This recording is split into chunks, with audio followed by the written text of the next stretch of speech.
Okay, hi everyone, I'm Alexia. I am actually a 5th year undergraduate computer science student at University of California, Irvine. Outside of school, I like to do music activities, as I'm also trying to pursue that as a career. So I have 9 years of cello lesson experience. I have performed live before. This is the first time I'm performing live in like 2 years, so I'm very excited to be doing it again for everyone here. So I'm going to be playing some of the music that I have actually learned over time when I was taking cello lessons. Some of them I have performed live before, some of them I have not. So I'm very excited to perform everything for you, and thank you for coming, and I hope you enjoy it.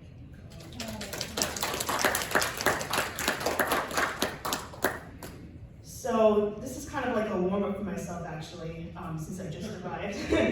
But this is actually the very first book that I don't know if it's like the very, very first book that I had when I started cello lessons, but I remember that the first time I performed anything live publicly was from this book, specifically the second piece of these 2 pieces I'm going to be playing. So it's a very simple piece.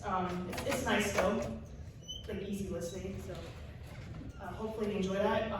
It's Minuet In C and Minuet No. 2 by Bach, so enjoy.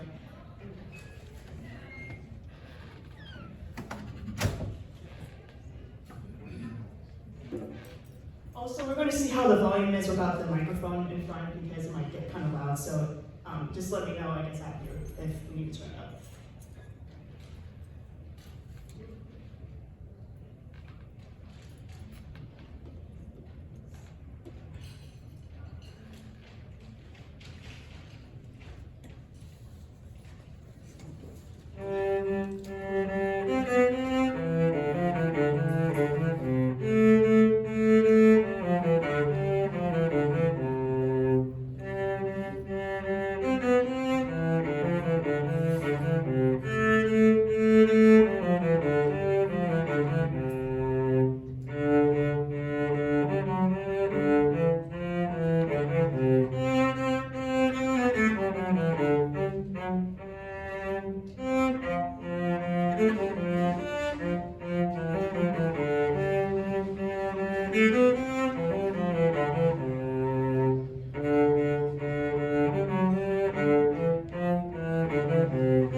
How's the volume? Great. Okay. I thought it was great. What did you all think? Yes. Volume was okay?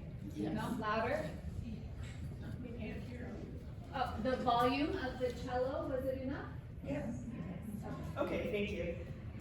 I think I should probably move the music stand over here though, because I was doing that for the first time and I was like, wasn't familiar with that. So, but let me know if like it's blocking any like of your views. I'm gonna just put it in the center though for right now. So that's it for that.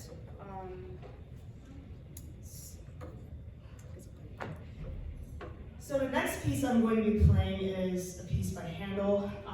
It's called Bourrée, and it's very pretty. I think I have also performed this one live before. I can't exactly remember. I know that so there's this thing called Certificate of Merit Evaluations that a lot of music students do, where you kind of just get tested on how well can you sight read music or remember music theory concepts. So I remember that this particular piece, when I was first starting out, I think was one that I needed to work on to improve that skill. So yeah, there's like one particular practice spot. I don't know if you can see it very well here, but there's like some brackets that are like drawn like around some of the measures right here. My teacher was like, practice that part. So yeah, hopefully I've improved a lot since then, but I just distinctly remember that. So I hope you enjoy this piece.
The next piece I'm playing, you may have heard before, Humoresque by Dvořák. This is actually one of the easier pieces to learn on the cello. There's like this order of level of difficulty that I arranged these books in. So this is, according to the people who I guess came up with this, level 3. So I just did levels 1 and 2 for you. But yeah, if you've never heard this piece before, I hope you like it. If you have, I hope you still like it, so enjoy.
The next piece I'm going to play is considered a level 4 piece.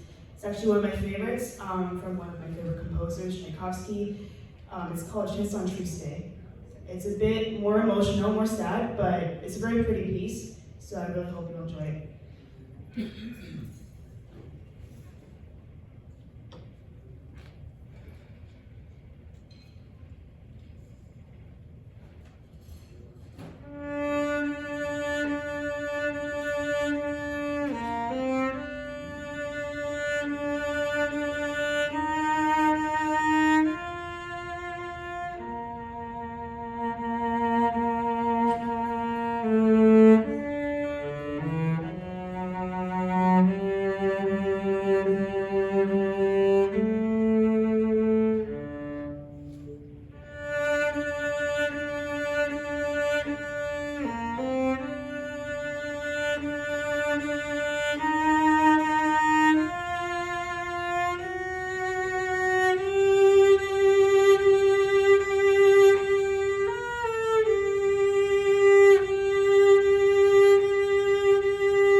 4 movements of a piece by Vivaldi.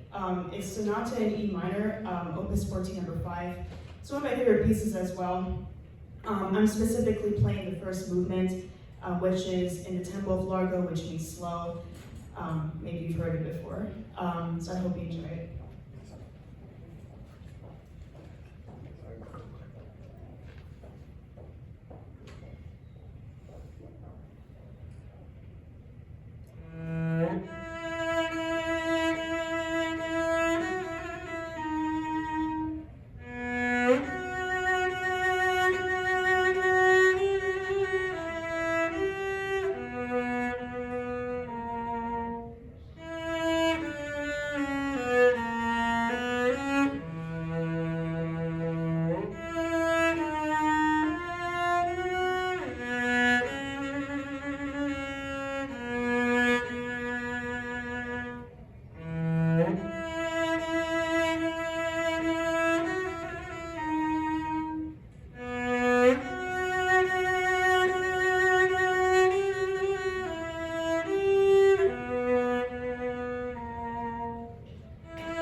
So the next piece I'm playing is actually one of my parents' favorites. They get to hear a lot of my practicing at home. So this one is a Bach piece as well. It's known as Arioso. It says in the book right here, it's from the Cantata 156. I don't know what that means, but but if you search up Arioso by Bach online, you'll probably find this pretty easily. It's a very pretty piece, so I hope you enjoy it.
The next piece I'm playing is from the piece Carnival of the Animals. You may have heard of it before. It's by Saint-Saëns. And I'm specifically playing the Swan, which I believe is a very popular piece to play on the cello. So I hope you enjoy it.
The next piece I'm playing is a piece by Rachmaninoff. I think this is also a very popular piece. It's Vocalise, specifically from Opus 34, number 14. This was originally for voice and piano, and this is arranged for cello and piano, the performance I'm doing. I don't have a pianist with me, I've just been doing everything solo today. But I think it still sounds really nice even without a piano, so I hope you enjoy it.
interesting thing about that piece, I think I used to find it one of the hardest ones to learn because I usually like to play pieces that were fast and I could just like get it over with quickly in a sense.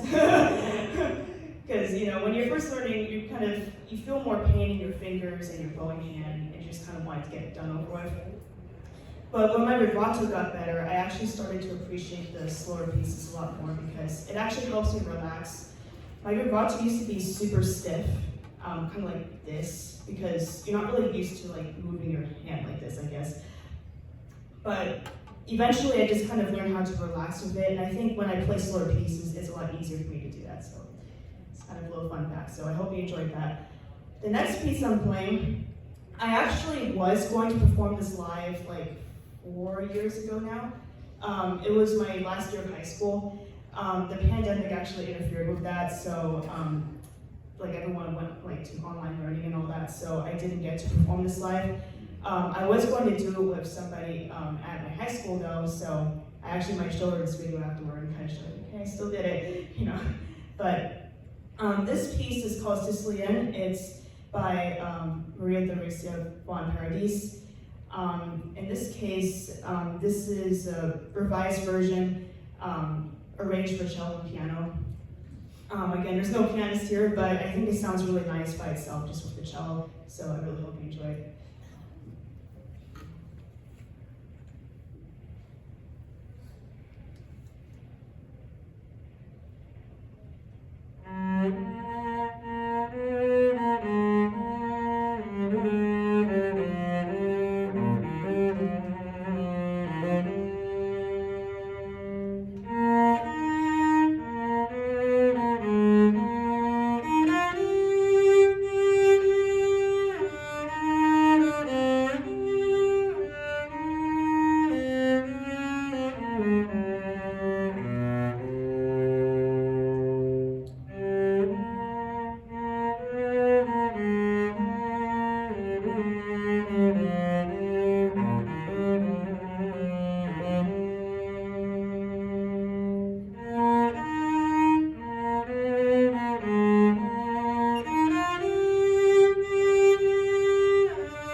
This next piece is actually also called Sicilienne, but it's a different composer. So I think this is also a very popular classical piece.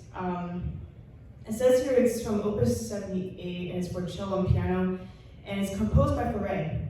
So I really hope you enjoy this piece.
There's actually supposed to be a lot more rests with that piece, which means I just don't play and let the piano do its thing.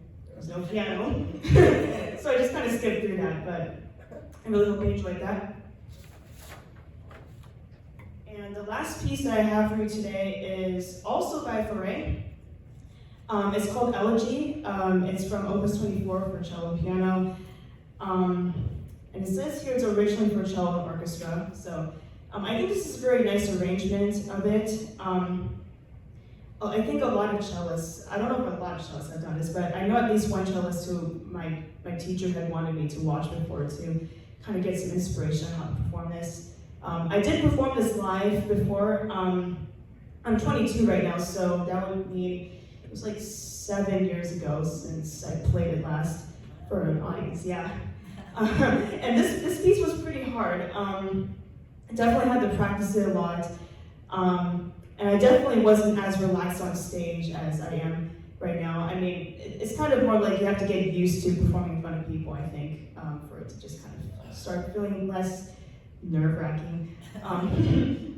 So yeah, this piece is, I just distinctly remember performing this one live, and it was very nice. There's actually somebody who had wanted to see me perform, I don't know if it was this piece in particular live, but I showed him this video. He was one of my former teachers, and he really wanted to see me perform before I graduated from high school.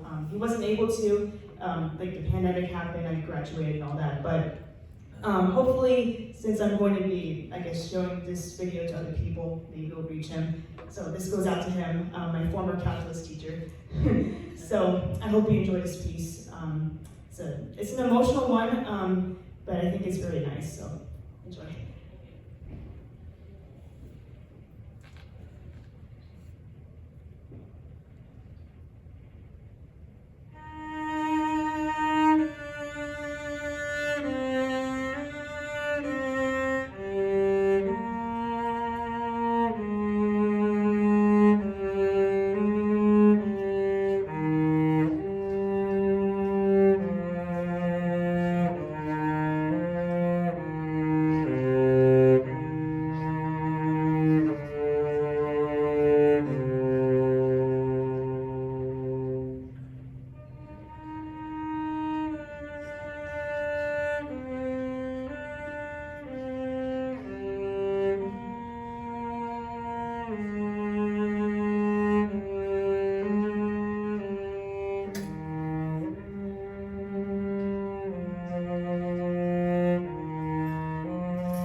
So thank you, that's it for today. Actually, another little fun fact about that piece, I had to memorize it the last time I performed it live, so that was really hard to do. But I feel like I've come a long way since then. Since I'm not only doing cello stuff, I'm also composing music, learning how to play the guitar and sing and all that. Wow. So yeah, music has just kind of started to become something that's been really important to me. When I just kind of first started out because my parents just wanted me to do something with my time. So I was like resisting it. But as I started improving with the cello, I just kind of started realizing maybe I can do some more things. So I'm really thankful to be here today to perform for all of you. I really hope you enjoyed it. And have a nice day, everyone. Happy Halloween.